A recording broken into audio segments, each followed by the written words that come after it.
Hello everyone, मैं मनमोही सांगवा और स्वागत है आपका आज की इस क्लास में। आज अपन पढ़ने जा रहे हैं रीजनिंग का अगला topic dice.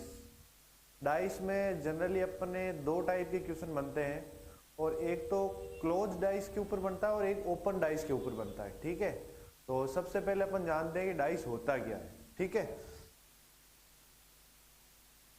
Dice is three dimensional object which when we see from any side show three faces। Dice एक 3D ऑब्जेक्ट है जिसको अपन किसी भी दिशा से देखेंगे वो अपने तीन फेस दिखाएगा। ठीक है, तीन फेस मतलब अपने तीन साइड दिखाएगा। जैसे देखो ये डाइस है, इधर 1 दिखा रहा है, इधर 4 दिखा रहा है, इधर 5 दिखा रहा है। ठीक है, सब में यही है। तो डाइस का मतलब क्या हो गया कि 3D एक शेप है, एक ऑब्जेक्ट है जो अपने तीन फेस दिखाता है। ठीक है, चलिए ये बात हो गई अपने डाइस के बारे में। अब अपन पढ़ते हैं कि जो डाइस होता है उसके कितने फेस होते हैं, कितने सरफेस होते हैं और कितने एज होते हैं। अब देखो 6 सरफेस होती है। 6 सरफेस मतलब सतह। जैसे मैं अभी इस रूम में खड़ा हूं तो यहां भी 6 सरफेस है, 1 2 3 4, एक सामने और एक पीछे, 6 सरफेस हो गई। अब है 8 कॉर्नर्स। कॉर्नर मतलब कोने। कोने कितने इसके 8 हैं। कि कहाँ कहाँ है, एक उधर, एक इधर 2, एक इधर 3, एक इधर 4, 4 और 4 ही नीचे, कितने हो गए 8 हो गए। अब एज, एज मतलब किनारे। किनारे कितने हैं कि सर 12 है। 12 कैसे हुए कि 1 2 3 4, 4 ऊपर 4 ही नीचे, कितने हुए 8 9 10 11 और 12, 4 खड़े वाले हो गए 12। तो डाइस के बारे में ये चीज समझ आ गई, कितने किनारे होते हैं और कितने उसकी सतह होती है और कितने उसके कोने होते हैं, समझ आ गई। फिर देखो डाइस होते हैं जो दो प्रकार के होते हैं कि कौन कौन से। एक तो स्टैंडर्ड डाइस होता है और एक नॉन स्टैंडर्ड डाइस होता है। आपको पहले क्या ध्यान रखना है, डाइस के कितने टाइप होते हैं, दो, एक तो स्टैंडर्ड और एक नॉन स्टैंडर्ड। ठीक है, तो स्टैंडर्ड वाले में पढ़ेंगे अपन सबसे पहले। देखो स्टैंडर्ड डाइस, स्टैंडर्ड डाइस का क्या मतलब होता है। स्टैंडर्ड डाइस का मतलब होता है if the sum of any two opposite surface is equal to 7। Dice की किसी भी दो सरफेस का सम 7 होना चाहिए, उसको स्टैंडर्ड डाइस बोलेंगे। ठीक है, कैसे बोलेंगे, जैसे 1 और 6 3 5 और 2। एक मिनट, 1 6 2 5 3 4, ये। अब ये सारी अपोजिट साइड है। ठीक है, 1 और 6 अपोजिट है, 2 और 5 अपोजिट है, 3 और 4 अपोजिट है। और अपने को स्टैंडर्ड डाइस की डेफिनेशन क्या होती है कि अपोजिट साइड का जो सम होता है वो क्या होता है 7। तो यहां देखो 6 और 1 7 हो रहे हैं, 5 और 2 7 हो रहे हैं, 3 और 4 7 हो रहे हैं, समझ आ गया। तो स्टैंडर्ड डाइस की अपनी डेफिनेशन समझ आ गई होगी आपको, क्या है कि sum of any two opposite surface is equal to 7 is called standard dice. जो आप नॉर्मल लूडो वगैरह खेलते हो ना तो उसमें स्टैंडर्ड डाइस ही यूज होता है, समझ आ गया। चलिए अब जैसे क्वेश्चन है, अब ये क्वेश्चन क्या कह रहा है, क्वेश्चन नहीं दिख रहा है ना,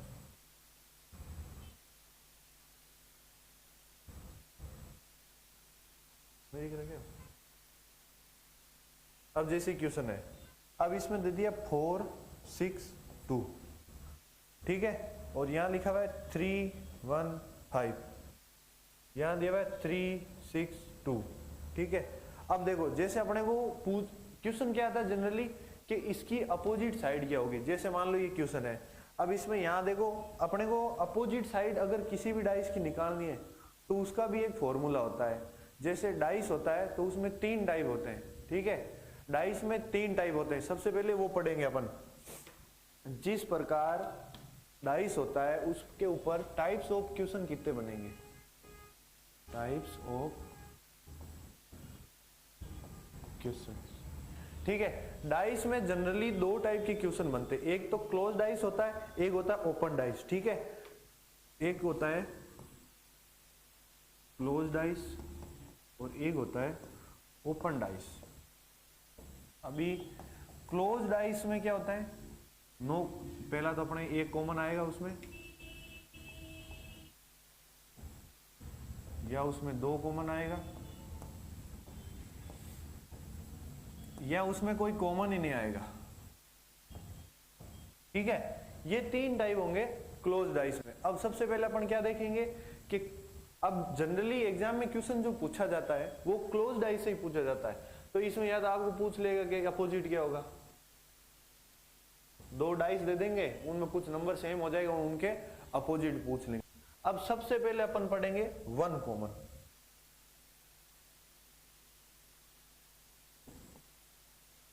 वन कॉमन, अब देखो वन कॉमन में क्या होगा, वन कॉमन में, एक मिनट,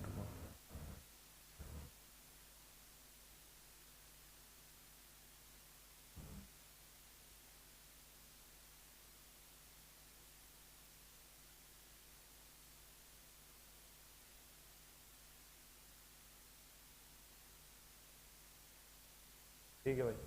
वन कॉमन डाइस है, ये पढ़ने से पहले अपन इसके एक बार सेकंड टाइप के बारे में पढ़ेंगे कि जो डाइस का सेकंड टाइप होता है वो होता है non standard dice. Non standard dice क्या होता है कि उसकी जो भी साइड होगी, दो सरफेस होगी, उनका सम होगा वो इक्वल नहीं होगा 7 के। ठीक है, 7 के इक्वल नहीं होगा, कोई भी साइड आ सकती है।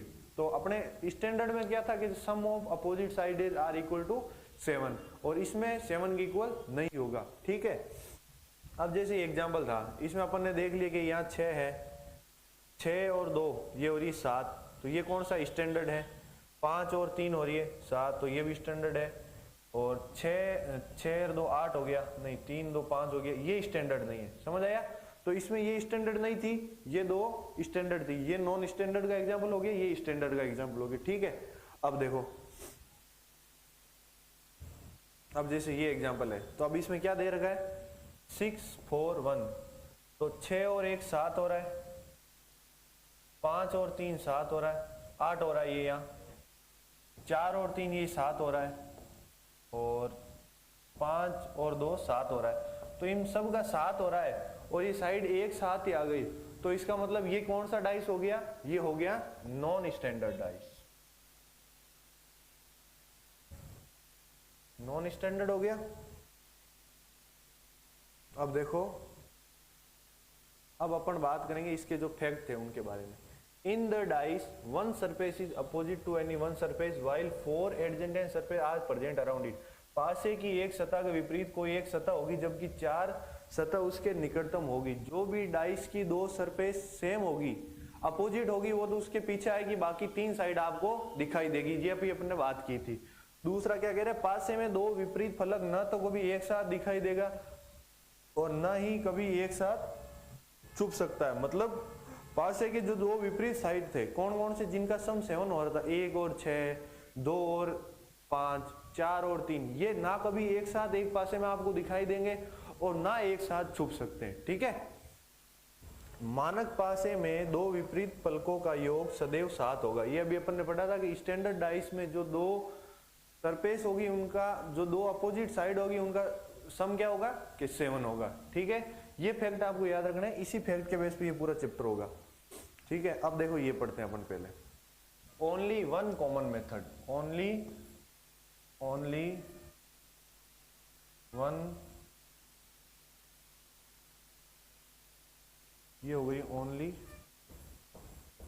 One common method. ठीक है, वन कॉमन मेथड करने क्या देखना है। अब जैसे अपने दो पासे हैं 2 5 3 6 5 4 5। अब देखो, अब आपके डाइस के क्वेश्चन जो एग्जाम में आएंगे ना, वो यहीं से शुरू है कि इस टाइप के क्वेश्चन आएंगे। अब देखो, दोनों में कॉमन क्या आ रहा है कि दोनों में कॉमन आ रहा है सर 5 इसमें भी आ रहा है, 5 इसमें आ रहा है। ठीक है, अब क्वेश्चन सोल्व कैसे करना है। अब अगर आपको बाकी में से कौन सा किसके अपोजिट ये फाइंड करना है, तो या तो आपको चलना है क्लॉकवाइज या चलना है एंटी क्लॉकवाइज। ठीक है, दोनों में से एक, ऐसा नहीं कि इसमें क्लॉकवाइज चल रही है इसमें एंटी क्लॉकवाइज चल रही है, तो आपका आंसर गलत हो जाएगा।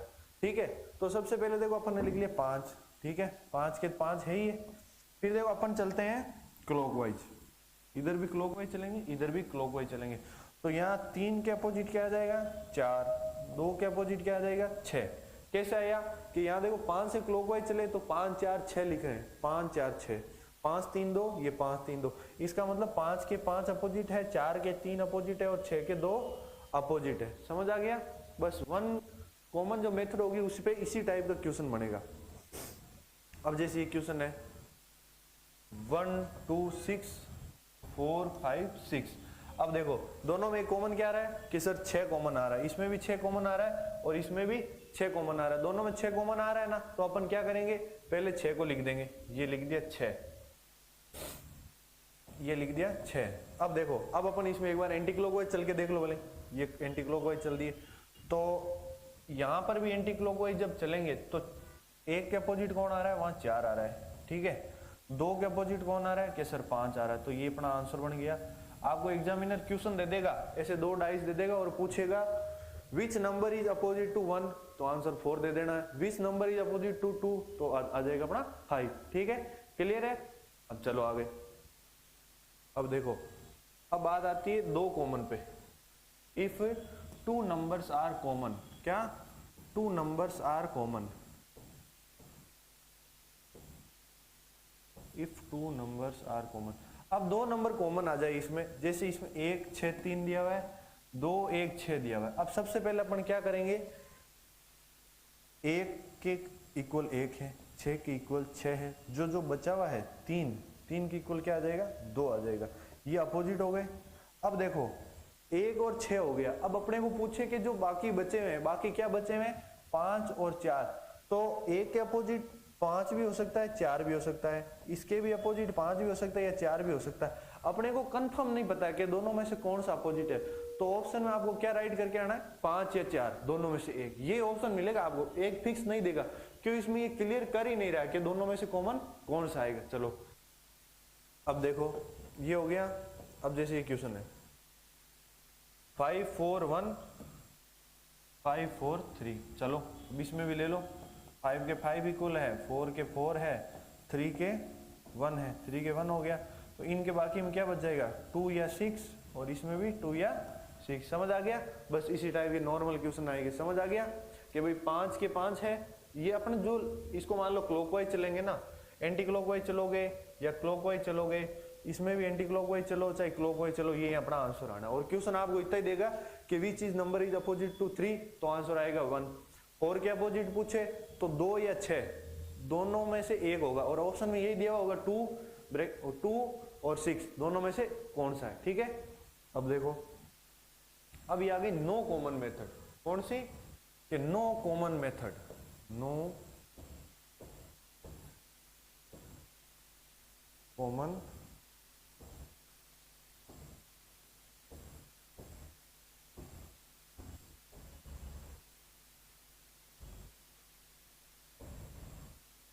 नो कॉमन मेथड, ठीक है।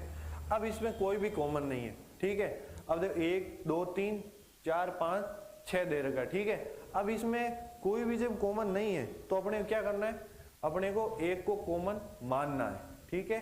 किसी को भी कॉमन मान सकते हैं, जैसे अपन ने इसमें मान लो 2 को कॉमन मान लिया, तो इसमें नो कॉमन वाला आ जाए ना, तो इसमें ये होगा अल्टरनेट होगा, 2 का 5 अपोजिट होगा, 1 का 4 होगा, और 3 का क्या हो जाएगा 3 का ये 6 हो जाएगा, मतलब 2 का 5 1 का 4 1 का 6 होगा, और अच्छा ऐसे कर दिया क्या अपने, 1 का 4 ही होगा, 2 का 5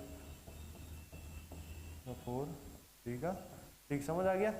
अपोजिट वाले एक साथ, बीच वाले एक साथ, तो इसमें ये होगा 1 का 6 3 का 3 अंदर है ना, तो इसका 4 3 का 4 हो गया और 1 का 6 हो गया। एक बार क्लियर कर देता हूं आपको, ठीक है। समझ आ गया? नो कॉमन मेथड है तो अपने को ये ट्रिक अप्लाई करनी है, ऊपर वाला ऊपर वाले के, बाहर वाला के, अंदर वाला के, एक सिंपल भाषा में समझ लो, ठीक है। चलो अब देखो जैसे ये क्वेश्चन है, अब इस क्वेश्चन में क्या दे रखा है 5 4 1 3 3 2, तो 1 कॉमन आ रहा है, 3 भी कॉमन आ रहा है, 3 भी कॉमन आ रहा है, तो अपन क्लॉकवाइज चलो, तो क्लॉकवाइज चलेंगे तो 3 के 3, यहाँ 1 है यहाँ 4 है तो 1 के 4, और यहाँ 5 है तो 5 के क्या हो जाएगा 2। क्वेश्चन क्या पूछ रहा है, विच इज अपोजिट टू 4, कि 4 के अपोजिट कौन सा है, 4 के अपोजिट कौन सा है, तो 4 के अपोजिट कौन सा है 1, ऑप्शन नंबर बी। इजी है ना, यही सेम यही क्वेश्चन बनता है एग्जाम में। ठीक है, ये क्लियर हो गया। चलो अब देखो, which number is on the face opposite to 6 के अपोजिट कौन सा। अब देखो यहाँ 4 दे दिए, अब चारों में से आप कोई सा भी ले लो, जैसे यहाँ 6 आ रहा है, यहाँ 6 आ रहा है, इन दोनों को ले लो, चाहे इन दोनों को ले लो, चाहे यहाँ 4 यहाँ 4 आ रहा है तो इन दोनों में से भी ले सकते हो। ठीक है, अब जैसे अपन पहले से ही ले लो, 6 कॉमन आ रहा है। अब देखो अपने को फाइंड किसका करना है कि 6 का फाइंड करना है, तो इसमें भी 6 है, इसमें भी 6 है, ये लेंगे नहीं। अपन जिसमें 6 कॉमन नहीं है वो वाला लेंगे, तो यहाँ 4 कॉमन है, यहाँ 4 कॉमन, तो ये वाले दोनों को अपन चूज करेंगे। तो 4 के 4 कॉमन है, क्लॉकवाइज चलो, क्लॉकवाइज चलो, 6 के 1 अपोजिट हो जाएगा, 5 के 2 अपोजिट हो जाएगा। तो अपने पूछा 6 के अपोजिट कौन सा है कि 1 है, आंसर नंबर बी। समझ आ गया। बस इसी टाइप के एग्जाम में आपको क्वेश्चन देखने को मिलेंगे। आपको बस ध्यान रखना है कि अगर क्लॉकवाइज चलो तो दोनों में क्लॉकवाइज चलना, एंटी क्लॉकवाइज चलो तो दोनों में एंटी क्लॉकवाइज चलना है। ठीक है, और जो कॉमन फेस पूछा है उसको अपने दोनों में कॉमन आएगा उसको एज इट इज लिख लो, फिर क्लॉकवाइज चलो या फिर दोनों में एंटी क्लॉकवाइज चलो, आपका आंसर आ जाएगा। जो आपस में इक्वल आए वो दोनों अपोजिट है। ठीक है, जैसे यहाँ आ गया देखो 6 के अपोजिट 1 है, 5 के अपोजिट 2 है। ठीक है, अब देखो अब दूसरी बारी आती है ओपन डाइस की। अपन ने पहले क्या पढ़ा था, अपन ने इतनी देर क्या पढ़ा था कि अपन ने सर ये देखो क्लोज डाइस पढ़ा था जिसमें एक कॉमन आए, 2 कॉमन आए और एक भी कॉमन आए, ये तीनों टाइप पढ़ लिए थे अपन ने। क्लियर है, कोई दिक्कत नहीं है। और अब बारी आती है ओपन डाइस की। किसकी कि सर ओपन डाइस की। चलो अब ओपन डाइस किस किस टाइप का हो सकता है।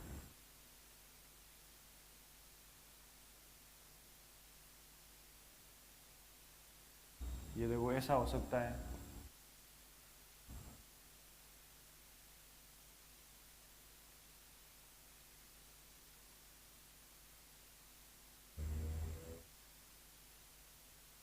ऐसा हो सकता है,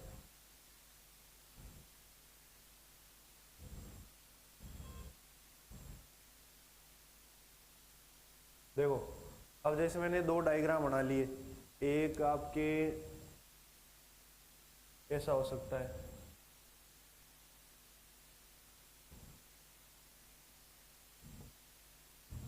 ये हो गए। अब देखो ओपन डाइस के जब क्वेश्चन आएंगे तो आपको ऐसे डाइस खोला हुआ बताएगा, तो खोले हुए डाइस में अपोजिट नंबर है, जो कौन कौन से आपस में अपोजिट है उनका कैसे पता करेंगे। जो एक छोड़कर एक है वो उसका अपोजिट है, जैसे ये इसका अपोजिट है, ये इसका अपोजिट है, ये इसका अपोजिट है। समझ आ गया, एक छोड़ गया मतलब इसका ये अपोजिट है, इसका ये अपोजिट है और इसका ये अपोजिट है। समझ आ गया। ओपन डाइस बिल्कुल इजी है, कोई दिक्कत नहीं, इसमें आपको कोई और गणित लगानी नहीं है। ठीक है,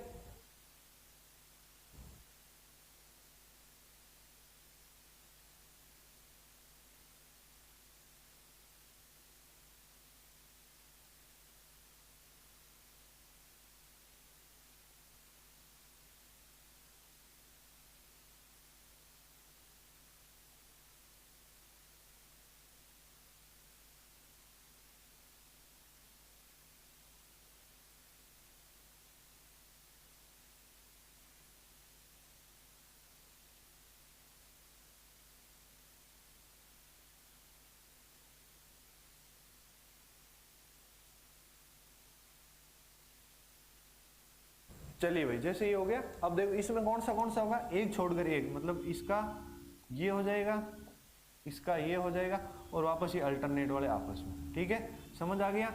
इसी प्रकार इसमें ये है वो इसके अपोजिट होगा और ये है जो इसके अपोजिट होगा और ये है जो इसके अपोजिट होगा, एक छोड़कर एक है जो आपस में अपोजिट हो गए। समझ आ गए। चलो अभी इस पे अपन क्वेश्चन भी करेंगे।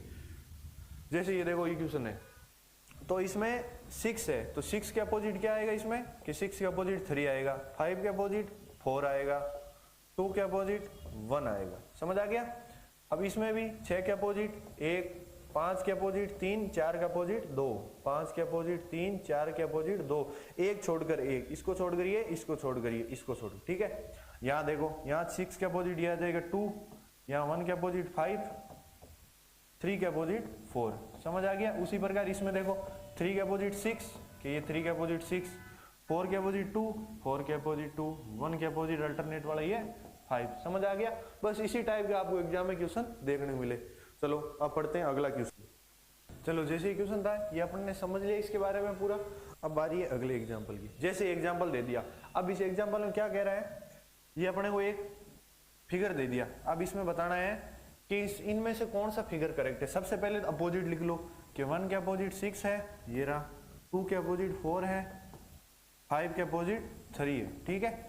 अब देखो यहाँ 5 के अपोजिट 3 है, यहाँ 5 के अपोजिट 3 दे दिया, मतलब दोनों अपोजिट कभी भी एक साथ नहीं दिखेंगे, आपको पता है, और दोनों अपोजिट एक साथ छुपेंगे भी नहीं, ये अपन ने पढ़ा था। अब देखो फिर क्या है, 4 और 2, ये देखो 4 और 2 आ गया, मतलब ये भी गलत है। क्यों, दोनों अपोजिट ना एक साथ आ सकते ना छुप सकते, ये बात अपन ने शुरुआत में पढ़ी थी। यहाँ भी फिर से 5 और 3 आ रहा है, तो मतलब ये भी गलत है। तो इसका आंसर हो जाएगा डी, 5 to 1। देखो 5 to 1 कोई भी अपोजिट है जो एक साथ नहीं आ रहा। क्लियर है। ऐसे क्वेश्चन आपको एग्जाम देखने को मिलेंगे। जैसे ये क्वेश्चन देखो, इसके अपोजिट ये है और ये दोनों आपस में अपोजिट है, और इसके अपोजिट ये है, तो मतलब सी के क्या है, परसेंटेज, एट द रेट के क्या है, एट द रेट के हैज है, और स्टार के क्या है, ये सिंबल। अब देखो स्टार इसमें क्या आ रहा है, एट द रेट और हैज एक साथ आ गए, तो ऑप्शन गलत है। क्यों, यहाँ दोनों अपोजिट है, ठीक है। यहाँ स्टार और ये दोनों एक साथ आ गए, ये भी ऑप्शन गलत हो जाएगा। अब देखो यहाँ परसेंट और सी ये भी अपोजिट एक साथ आ गए, ये भी गलत है। अब देखो इसमें तीनों एक साथ कोई सा भी नहीं आ रहा है, इसमें स्टार सी, ठीक है, ये ओके होगा। इसका मतलब आंसर इसका डी हो जाएगा। क्लियर है।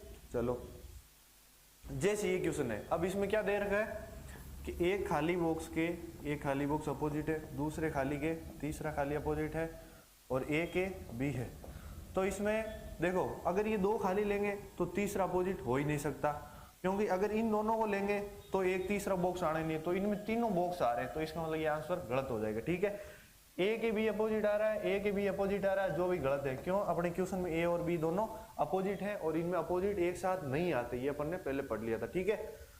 इसका आंसर हो जाएगा सी। क्लियर है। तो अपना डाइस चैप्टर एकदम छोटा चैप्टर था, और यही अपना डाइस चैप्टर कंप्लीट हो रहा है, और आशा करता हूँ आपको ये चैप्टर समझ आ गया होगा। छोटी से छोटी अपन ने बेसिक लेके इसको पढ़ लिया, इसके कितने टाइप होते हैं, कितने टाइप के क्वेश्चन बनते हैं, ये सब चीज अपन ने पढ़ ली थी, ठीक है। धन्यवाद।